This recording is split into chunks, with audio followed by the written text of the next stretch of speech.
What makes someone snap in a single moment, turning a fleeting judgment into a life-altering mistake? The sun hung low over Crestwood Park, casting long shadows across the cracked asphalt of the skate park. Laughter and the rhythmic clatter of wheels filled the air, a symphony of youth and freedom. Teenagers zipped along ramps, their boards flipping and grinding, while younger kids watched in awe. Among them was Leo Martinez, a 17-year-old skater with a mop of dark curls and a grin that seemed to defy gravity as much as his tricks did. His movements were fluid, almost poetic, as he carved through the park, unaware of the storm brewing nearby.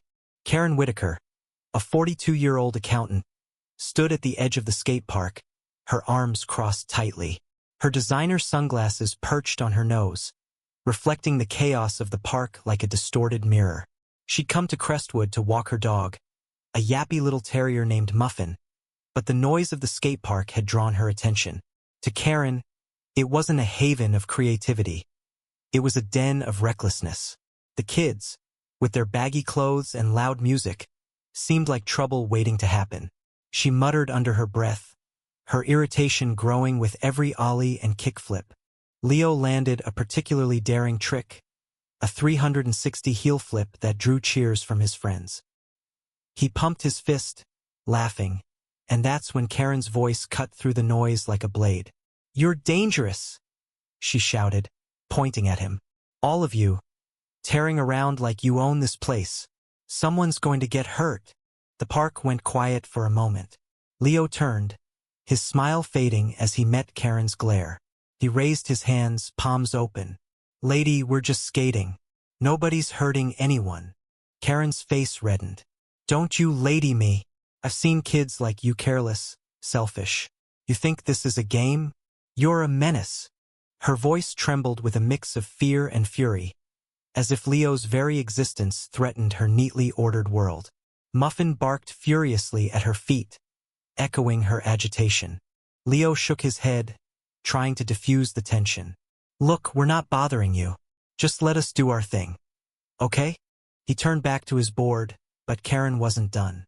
She stepped closer, her heels clicking on the pavement. "I'm calling the police if you don't leave right now." The other skaters exchanged glances, some rolling their eyes, others muttering. But Leo, ever the peacemaker, tried again. "Ma'am, this is a public park. We've got as much right to be here as you do." That was the spark.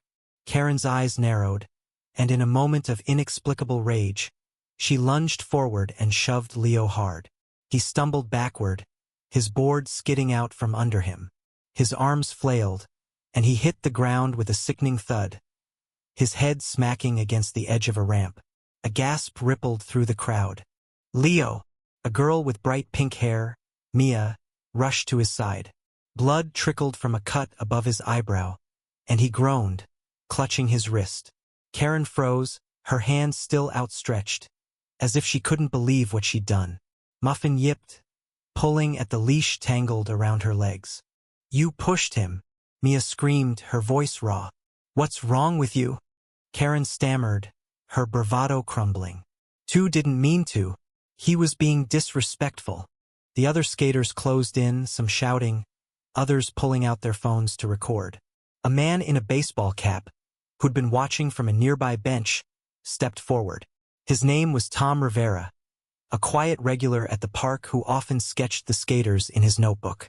He wasn't a skater himself, just a guy in his 30s who liked the energy of the place. But his presence carried weight. He had a calm authority that made people listen. "Ma'am, you need to step back," Tom said firmly, kneeling beside Leo. "Someone call 911. Karen's face paled. "I didn't mean for him to fall. He was out of control." Tom ignored her, checking Leo's pulse and gently lifting his head.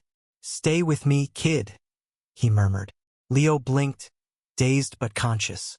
The wail of sirens grew closer, and within minutes, paramedics and police arrived. As the medics tended to Leo, an officer approached Karen, who was now clutching Muffin like a lifeline. "Ma'am, we've got witnesses saying you pushed that boy. I need you to come with me." Karen's voice rose to a shrill pitch. "This is ridiculous. I was protecting the park." These kids are the problem, not me. But the videos on the skaters' phones told a different story. They showed Karen's angry tirade, her shove, and Leo's fall. The officer cuffed her, reading her rights as she protested, her voice cracking with disbelief. The crowd watched in stunned silence as Karen was led to the patrol car, Muffin handed off to a neighbor who'd been drawn by the commotion. Leo was loaded onto a stretcher, his wrist likely broken and a concussion suspected.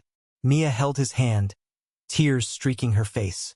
"You're gonna be okay," she whispered, though her voice trembled. At the hospital, Leo's injuries were confirmed. A fractured wrist, a mild concussion, and a few stitches for the cut on his forehead. He'd be out of the skate park for weeks, maybe months. For a kid who lived for skating, it was a gut punch.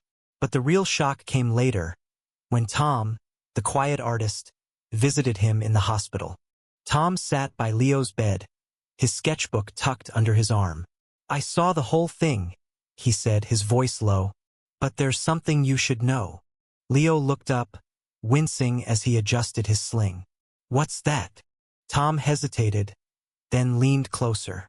"That woman, Karen's not just some random lady. I recognized her. She's been coming to the park for weeks, watching you kids. I thought she was just nosy, but I heard her talking on her phone once. She's got a kid, a son, who used to skate here. He died 2 years ago. Car accident, hit by a drunk driver. He was only 15. Leo's breath caught. "You're saying she's got it out for us because of her kid?" Tom nodded. "I think seeing you all out there, living the life her son loved, it breaks something in her. Doesn't excuse what she did. But it's not just about you being dangerous. It's about her pain." The revelation hit Leo like a second fall. He'd seen Karen as a caricature, a Karen in the truest sense, entitled, angry, quick to judge. But now she was human, a mother carrying a wound that hadn't healed. It didn't erase the pain in his wrist or the stitches in his head, but it shifted something in him. Days later, at Karen's arraignment, the courtroom was packed. Leo sat in the back, his arm in a cast, Mia by his side. Karen stood before the judge, her usual polish replaced by a haggard expression. She pleaded guilty to assault, her voice barely audible. The judge sentenced her to community service and a fine, citing her clean record but warning her about the consequences of her actions. As Karen left the courtroom, her eyes met Leo's. For a moment, something passed between them, regret, maybe, or recognition. She looked away, and Leo felt a pang he couldn't name. Back at the skate park, life resumed. The ramps buzzed with activity, and Leo, still sidelined, watched from the sidelines, sketching tricks in a notebook Tom had given him. But the park felt different now, heavier. The skaters whispered about that crazy lady. But Leo didn't join in. He thought about Karen's son, about the life cut short, and about the anger that had spilled over into his own. Karen never returned to Crestwood Park.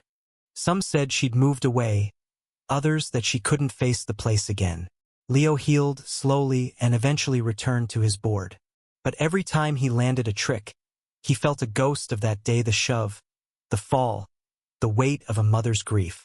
In the end, no one won. Karen's rage had cost her dignity and freedom. Leo's body had healed, but the innocence of the skate park was gone. And somewhere, in the spaces between, a boy who'd once loved to skate was remembered only in the silence of those who'd known him. Nd.